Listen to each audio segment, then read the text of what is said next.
नमस्कार दोस्तों, आप सभी का स्वागत है आपके YouTube चैनल स्टडी मिश्रा 22 में। मैं आप सभी का हार्दिक स्वागत करता हूं। आज ये इकोनॉमिक्स की बहुत ही महत्वपूर्ण क्लास है। ये आपके मेंस एग्ज़ाम से लेकर के लोअर्स एग्ज़ाम तक के लिए बहुत ही महत्वपूर्ण है। यदि आप निबंध टाइप में करना चाहते हैं, जैसे GS पेपर वगैरह हो गए आपके स्टेट PCS और UPSC वगैरह के, उसके पॉइंट ऑफ व्यू से बहुत ही महत्वपूर्ण है। आज हम देखेंगे कि राजकोषीय नीति क्या है और राजकोषीय नीति के उद्देश्य क्या हैं और राजकोषीय नीति के उपकरण और सीमाएं भी देखेंगे।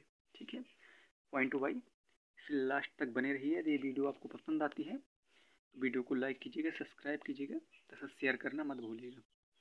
तो चलिए देखते हैं राजकोषीय नीति। ठीक है, तो राजकोषीय नीति जिसे फिस्कल पॉलिसी कहते हैं, ये सरकार की आर्थिक नीति एवं क्या है, एक घटक है। इसके द्वारा आर्थिक विकास, सामाजिक न्याय, मूल्य स्थिरता, पूर्ण रोजगार सृजन एवं संसाधनों की गतिशीलता जैसे लक्ष्यों की पूर्ति की जाती है। ठीक है, तो क्या बताया गया है कि जो राजकोषीय नीति होती है, फिजिकल पॉलिसी होती है, ये सरकार की आर्थिक नीति का एक घटक है।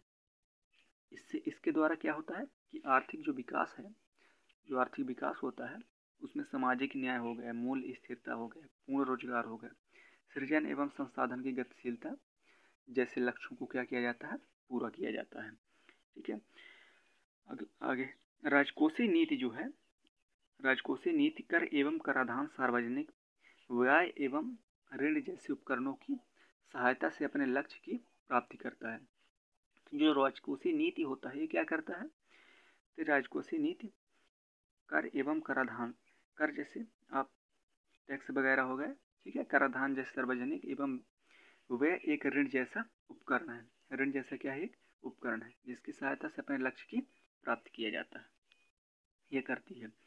इस नीति का निर्माण तथा क्रियान्वयन वित्त मंत्रालय द्वारा बजट के माध्यम से किया जाता है। ठीक है, बजट वाला मैं एक वीडियो बना चुका हूँ, यदि ना देखे हो तो आप देख सकते हैं, इकोनॉमिक्स की है। आगे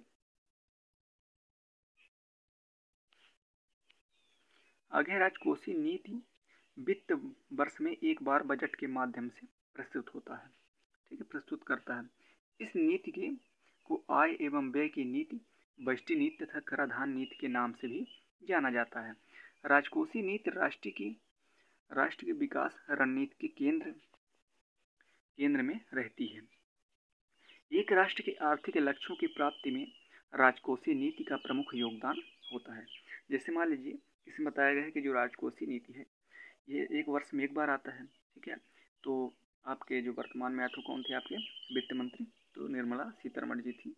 ठीक है, तो जो राजकोषीय नीति है ये वित्त वर्ष में एक बार आता है और बजट के माध्यम से प्रस्तुत किया जाता है। ठीक है, तो इस नीति की को जो आय एवं व्यय नीति, जो बजट की नीति या कराधान नीति के नाम से भी जाना जाता है। इसको किस नाम से जाना जाता है, व्यय की नीति हो गई, बजटीय नीति हो गई तथा कराधान की नीति के नाम से भी जाना जाता है।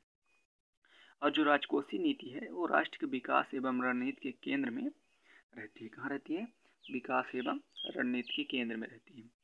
और एक राष्ट्र के आर्थिक लक्ष्य के प्राप्ति में राजकोषीय नीति का प्रमुख योगदान होता है। अब देखते हैं राजकोषीय नीति के उद्देश्य। आखिरकार राजकोषीय जो नीति है इसका उद्देश्य क्या है। तो सबसे पहला उद्देश्य है कि संसाधनों की गतिशीलता। तो जो सरकार है, ठीक है, वो अपने नीति के द्वारा प्राथमिक, द्वितीयक एवं तृतीयक क्षेत्र के बीच में संतुलन को बनाने का प्रयास करते हुए अपने सभी संसाधनों में गतिशीलता लाने का प्रयास करती है। ठीक है, तो ये मान लीजिए कि रिवीजन क्लास जैसा है। ठीक है, और राजकोषीय नीति के बारे में आपके जो प्रथम क्षेत्र है, द्वितीय क्षेत्र है, तृतीय क्षेत्र है, सारे चीज़ों के बारे में मेरे एक वीडियो में बताया गया है। ठीक है, इकोनॉमिक्स में, तो यदि आप ना देखें तो उसको बस देखिएगा। तो यहाँ पास बताया गया है कि जो राजकोषीय नीति है उसका उद्देश्य क्या था। तो उसमें क्या बताया, संसाधन की गतिशीलता। जो संसाधन की गतिशीलता है उसमें क्या बताया गया है कि सरकार अपनी गति के द्वारा प्राथमिक, द्वितीयक एवं तृतीयक के बीच संतुलन को बनाने का प्रयत्न किया है। और जो प्राथमिक, द्वितीयक एवं तृतीयक है ये क्या है, प्राथमिक मान लीजिए कि जो प्रकृति द्वारा उत्पन्न हुआ, ठीक है, प्राथमिक क्षेत्र जो होता है उसे प्राथमिक कह दिया गया। ठीक है, द्वितीयक जैसे मान लीजिए कि कोई चीज़ उत्पन्न हो, जैसे मान लीजिए गन्ना यदि प्राथमिक क्षेत्र है, तो जो उसका गुड़ वगैरह बनाया जाता है उसका द्वितीय क्षेत्र हो गया। और जैसे होटल हो गया, रेलवे हो गया, ठीक है, ये सब सेवा क्षेत्र कौन सा आता है? तृतीय क्षेत्र में आता है। इस बात को ध्यान रखिएगा। आपके संसाधन की गतिशीलता में इस तरह से बताया गया। अब आपके आते हैं अगले में सामाजिक न्याय। पहले गतिशीलता था, अब सामाजिक न्याय। जो राजकोषीय नीति द्वारा सरकार कर नीति को लागू करती है। सरकार क्या करती है? कर नीति को लागू करती है, जिसके अनुसार उच्च वर्ग के अधिक कर तथा गरीब वर्ग एवं निम्न वर्ग के लोगों से कम अथवा कोई भी कर नहीं लिया जाता, जिससे समाज में सामाजिक न्याय सुनिश्चित हो सके। तो जो सामाजिक न्याय है, इससे क्या होता है कि जो राजकोषीय नीति होते हैं, ये सरकार द्वारा क्या किया जाता है? कर लिया जाता है। तो इसमें क्या लिया जाता है? जो उच्च वर्ग का मतलब है जैसे पूंजीपति लोग, पैसा वाले, ठीक है, उनसे क्या करता है कि अधिक कर लेता है। जो गरीब होते हैं उनसे नहीं लेता है या कम लेता है, ठीक है। तो और कर दो प्रकार से लेते हैं, ठीक है। तो इस तरह से दिया गया है। तो निम्न वर्ग के लोगों से कम अथवा कोई कर नहीं लिया जाता, जिससे समाज में सामाजिक न्याय जो हो वो सुनिश्चित हो सके, क्योंकि गरीब फिर और गरीब हो जाएगा और अमीर, इसलिए क्या किया जाता है? उसको सीमित मात्रा में बनाया जाता है। कर टैक्स वसूली जिसे बोलते हैं, ठीक है। इसमें से दो प्रकार से करते हैं, डायरेक्टली तथा इनडायरेक्टली। डायरेक्टली में कर कैसे लेते हैं? जैसे मान लीजिए कि परमानेंट कोई दे रहा है, उसकी सैलरी कट रही है, ठीक है, या कोई कंपनी वगैरह चला रहा है, उससे टैक्स दे रहा है, व्यापार कर रहा है तो।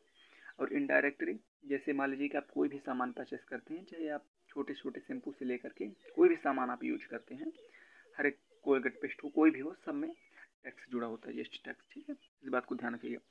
अब आते हैं आपके मूल स्थिरता, जिसे प्राइस स्टेबिलिटी भी कहते हैं, ठीक है। मूल स्थिरता। अब मूल स्थिरता क्या है देखते हैं। तो जो आपकी ये मूल स्थिरता किस में आता है? राजकोषीय नीति के उद्देश्य में, ठीक है।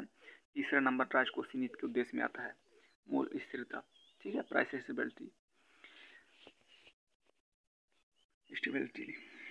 ठीक है।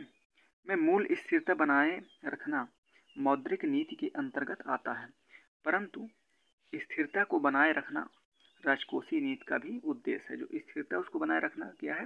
राजकोषीय नीति का उद्देश्य है, जिससे अर्थव्यवस्था मुद्रास्फीति, ठीक है, को कम रखा जा सके। जो मुद्रास्फीति है उसको कम रखा जा सके, ठीक है। तो जो आपका क्या बताया गया इसमें मुद्रास्फीति को कि अर्थव्यवस्था में मूल स्थिरता बनाए रखना मौद्रिक नीति के अंतर्गत आता है। किसके अंतर्गत आता है? मौद्रिक नीति के। परंतु मूल की स्थिरता को बनाए रखना राजकोषीय नीति का भी क्या है? उद्देश्य है, जिससे कि अर्थव्यवस्था में मुद्रास्फीति को कम रखा जा सके, ठीक है। आगे है पूर्ण रोजगार सृजन, ठीक है। तो अपने सभी नागरिक को रोजगार उपलब्ध कराना एवं राष्ट्र की बेरोजगारी दर को कम करने से कम रखना, जो राष्ट्र की बेरोजगारी दर को कम से कम रखना सरकार का प्रमुख उद्देश्य है। तो जो सरकार का प्रमुख उद्देश्य क्या है? तो अपने सभी नागरिक को रोजगार उपलब्ध करवाए, ठीक है, और राष्ट्र की बेरोजगारी दर को कम से कम रखना और सरकार का प्रमुख उद्देश्य होता है। इस उद्देश्य की पूर्ति के लिए सरकार अपने राजकोषीय नीति को बनाते समय रोजगार सृजन को ध्यान में रखती है, केवल मुनाफे को ही नहीं। उदाहरण के लिए, ठीक है, ये जो बनाया जाता है तो केवल इसमें ही नहीं मिलता, बल्कि मुनाफे के लिए ही। उदाहरण के लिए मनरेगा योजना जो है आपका, ठीक है, जिसमें क्या बताया गया था आपका? Mahatma Gandhi National Rural Employment Guaranteed Act जो आपका आया था, ठीक है, गारंटी एक्ट आया था आपका, कब आया था आपका? 2005 में आया था, मनरेगा में, ठीक है। तो जो आपका मनरेगा, उदाहरण के लिए मनरेगा योजना था, जिसमें क्या किया गया था इसके बारे में बताया गया है। मनरेगा का मतलब क्या हुआ? Mahatma Gandhi National Rural Employment Guarantee Act 2005 में आया था, ठीक है, 2005 में। अब आपका आता है भुगतान संतुलन। भुगतान संतुलन के बारे में देखते हैं। भुगतान संतुलन एवं संतुलित विकास राजकोषीय नीति द्वारा सरकार अपने राष्ट्र के आयात एवं निर्यात में भुगतान संतुलन को बनाए रखती है, जिससे कि राष्ट्र का संतुलन विकास संभव हो सके और जो आपका भारतीय संतुलन एवं राष्ट्रीय संतुलन जो बताया जाता है, आपका भारत का यह संतुलित विकास बताया जाता है, यह राजकोषीय नीति के द्वारा भारत सरकार अपने राष्ट्र की आयात या निर्यात के लिए भुगतान संतुलन को बनाए रखता है, जिससे राष्ट्र की संतुलन विकास संभव हो सके। अब आते हैं राजकोषीय नीति के उपकरण। अब राजकोषीय नीति के उपकरण क्या क्या हैं, देखते हैं। कर एवं कराधान। कर ही राष्ट्र की आय का मुख्य स्रोत होता है। जो कर होता है वह क्या होता है, राष्ट्र के मुख्य आय का स्रोत होता है।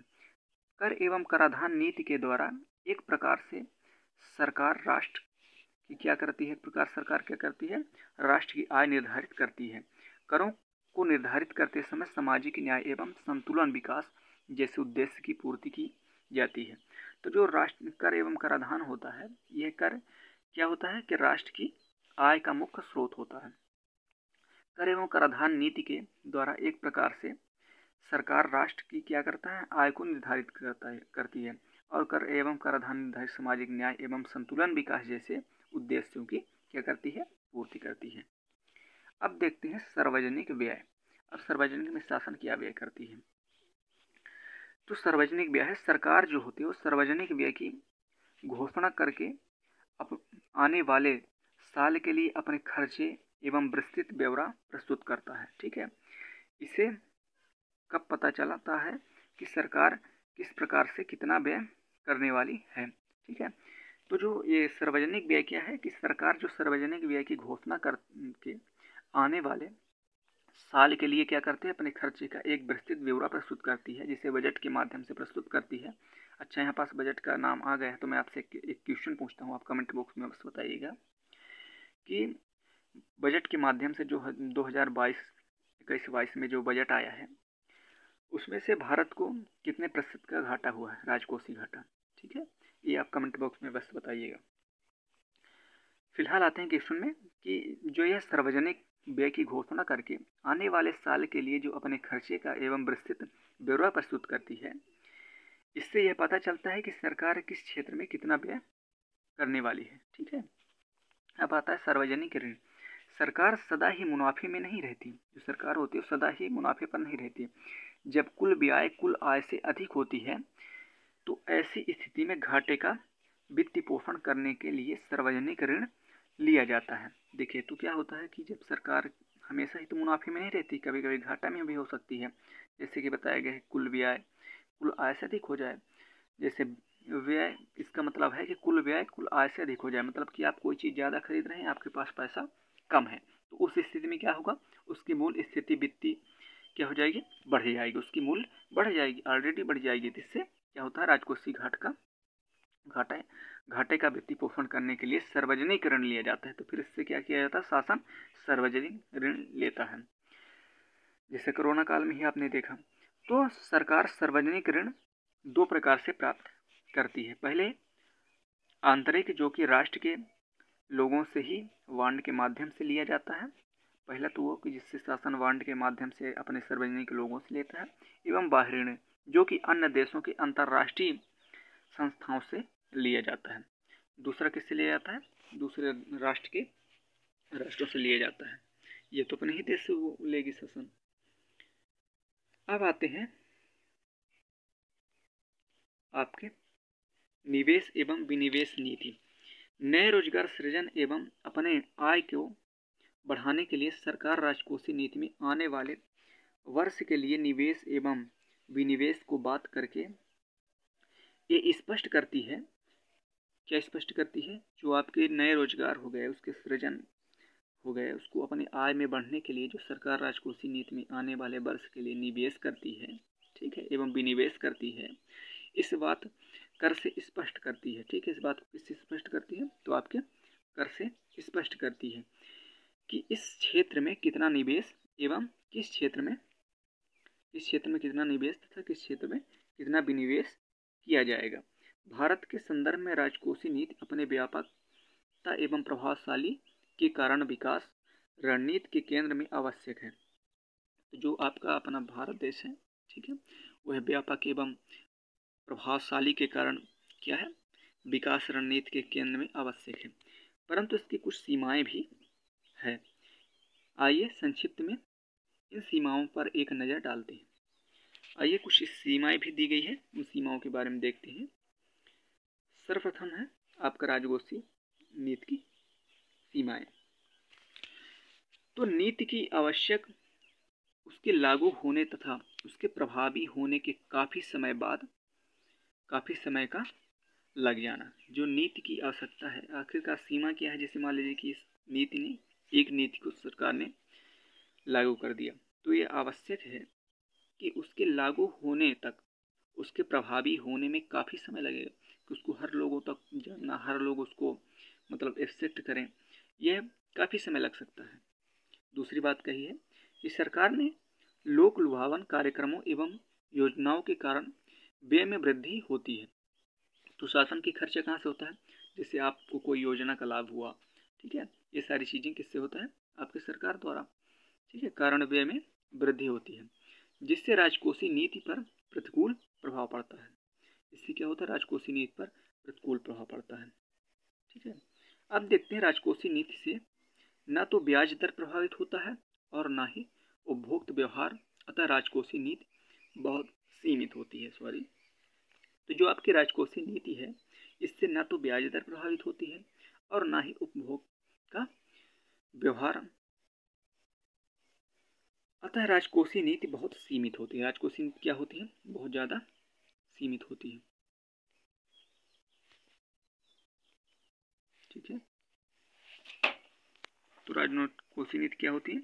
बहुत ज़्यादा सीमित होती है। इसके बाद है कि जो आपका राजकोषीय नीति अधिक विस्तारवादी रूप से सरकार निजी क्षेत्र में दुष्प्रभावित भी कर सकती है। तो जो सरकार जो अधिक यानी विस्तारवादी रूप से क्या होता है? सरकार निजी क्षेत्र में दुष्प्रभावित भी कर सकती है। अतः राजकोषीय नीति को क्रियान्वयन प्रशासनिक तंत्र की कुशलता पर ही निर्भर करता है। तो हमने आज देखा कि राजकोषीय नीति क्या है, ठीक है, और देखे राजकोषीय नीति के उद्देश्य क्या थे, राजकोषीय नीति के उपकरण क्या थे, और ये रहे उसकी सीमाएं, ठीक है। तो आई होप दोस्तों यदि ये वीडियो आपको पसंद आई है तो वीडियो को लाइक कीजिएगा, सब्सक्राइब कीजिएगा तथा शेयर करना मत भूलिएगा। और जो मैंने क्वेश्चन पूछा था बीच में, उसका कमेंट बॉक्स में उत्तर देना मत भूलिएगा। ज़्यादा से ज़्यादा मात्रा में शेयर कीजिए। धन्यवाद। फिर मिलेंगे अगली वीडियो में।